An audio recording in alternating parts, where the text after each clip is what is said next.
Assalamualaikum warahmatullahi wabarakatuh. Nama saya Husni Ahmad Paujan dari Teknik Elektro E. Di sini saya akan sedikit menjelaskan tentang multiplexing dan switching. Multiplexing adalah teknik menggabungkan beberapa sinyal untuk dikirimkan secara bersamaan pada satu kanal transmisi, di mana perangkat yang akan melakukan multiplexing disebut dengan multiplexer atau disebut dengan istilah transceiver atau MUX. Dan untuk di sisi penerima, gabungan sinyal itu akan kembali dibisikkan sesuai dengan tujuan masing-masing. Proses ini disebut dengan demultiplexing. Receiver atau perangkat yang melakukan demultiplexing disebut dengan demultiplexer atau disebut juga dengan istilah demux. Tujuan dari multiplexing adalah meningkatkan efisiensi penggunaan bandwidth atau kapasitas saluran transmisi dengan cara berbagi akses bersama. Sedangkan keuntungannya, komputer host hanya butuh satu port untuk banyak terminal dan hanya satu line transmisi yang dibutuhkan. Jenis teknik demultiplexing yang umum digunakan adalah pertama, time division multiplexing atau TDM. Kedua, frequency division multiplexing atau FDM. Dan yang ketiga, code division multiplexing atau CDM. Yang pertama, time division multiplexing TDM. Secara umum, TDM menerapkan metodenya melewatkan banyak data pada satu sinyal dengan berbagi dalam beberapa segmen atau frame. Synchronous TDM untuk mengoptimalkan penggunaan saluran dengan cara menghindari adanya slot waktu yang kosong akibat tidak adanya data atau tidak aktifnya pengguna pada saat sampling setiap input line. Maka pada synchronous TDM, proses sampling hanya dilakukan untuk input line yang aktif saja. Konsekuensi dari hal tersebut adalah perlunya menambahkan informasi kepemilikan data pada setiap slot waktu yang berupa pengguna, identitas pengguna atau identitas input line yang bersangkutan. Penambahan informasi pada setiap slot waktu yang dikirim merupakan overhead pada hasil TDM.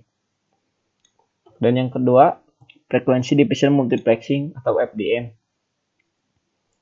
di mana yaitu pemakaian secara bersamaan kabel yang mempunyai bandwidth yang tinggi terhadap beberapa frekuensi. Setiap channel yang akan menggunakan frekuensi yang berbeda. Contoh metode multiplexer ini dapat dilihat pada kabel TV, di mana beberapa channel TV terdapat beberapa channel, dan kita hanya perlu tuner atau mengatur channel untuk gelombang yang dikehendaki.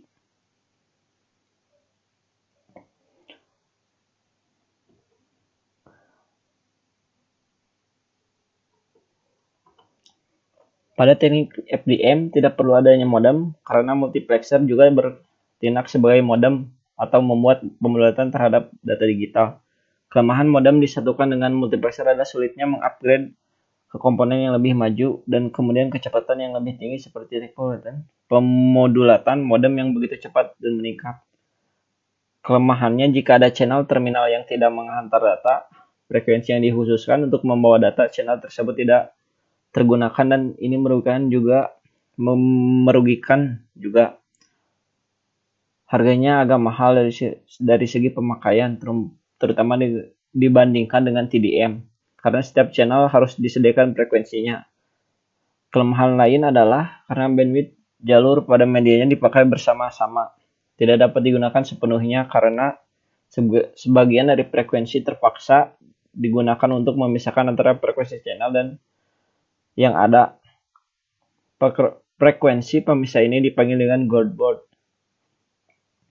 Pada FDM, berbagai channel dikombinasikan ke dalam satu sinyal pembawa untuk ditransmisikan. Seperti frekuensi pembawa tidak saling tumpang tindih, channel dipisahkan oleh band pelindung Goldband. Channel dibawa oleh frekuensi, sebagai contoh yaitu siaran radio dan TV. Dan yang ketiga, CDM, Code Division Multiplexing, biasa dikenal sebagai Code Division Multiplexing Access atau CDMA, merupakan sebuah bentuk multiplexan atau bukan skema pemodulasian, dan sebuah metode untuk akses secara bersama yang membagi kanal tidak berdasarkan waktu seperti pada TDMA atau frekuensi pada FDMA. Selanjutnya yaitu switching. Secara umum, arti switching dalam teknik jaringan komunikasi adalah melakukan proses hubungan antara dua pelanggan telepon sehingga keduanya dapat berbicara satu sama lain. Jaringan telepon terdiri dari banyak titik penyambungan sehingga tiap telepon dalam jaringan yang saling dihubungkan melalui junction atau terang. Hubungan antara operator disebut junction. Penyambungan merupakan masalah kompleks dalam pendefinisian fungsi, fitur, kemajuan teknologi dan operasinya.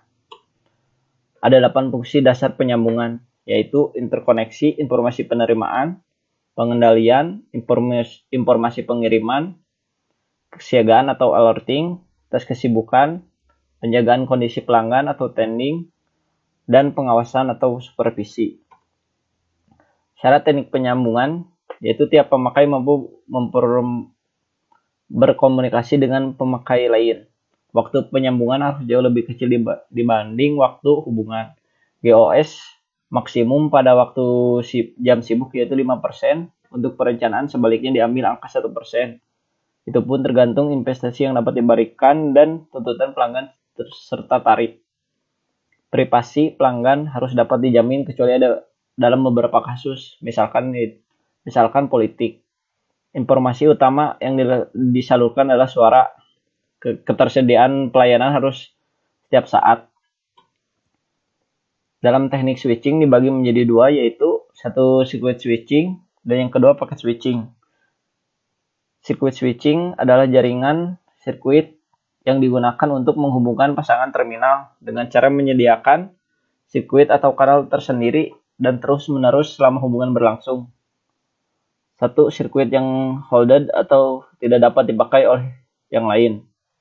Kedua, jumlah sirkuit atau kanal lebih kecil dibandingkan kapasitas. Jaringan sirkuit switching kinerjanya tergantung pada loss bukan pada delay. Tetapi pada digital switching juga menimbulkan delay. 3 fase yang terdapat dalam sirkuit switching yaitu satu pembentukan hubungan, yang kedua transfer data, dan yang ketiga pembubaran atau terminasi hubungan.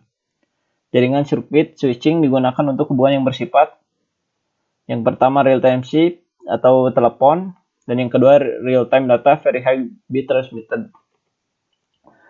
Dalam sistem ini pengiriman yaitu rangkaian masukan disambungkan ke penerima atau rangkaian keluaran selama pengalihan informasi.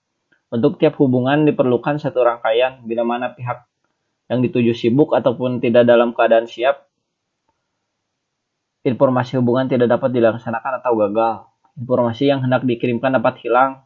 Jaringan telepon seperti contoh jaringan telepon yang menggunakan cara ini. Untuk transmisi data, komunikasi biasanya dilakukan dengan cara melalui transmisi data dari sumber tujuan melalui simpul-simpul jaringan switching perantara. Simpul switching bertujuan menyediakan fasilitas switching yang akan memindahkan data simpul ke simpul sampai tujuan. Ujung perangkat yang ingin melakukan komunikasi disebut station. Station bisa berupa komputer, terminal telepon, ataupun perangkat komunikasi lainnya. Sedangkan perangkat yang tujuannya menyediakan komunikasi disebut dengan simpul.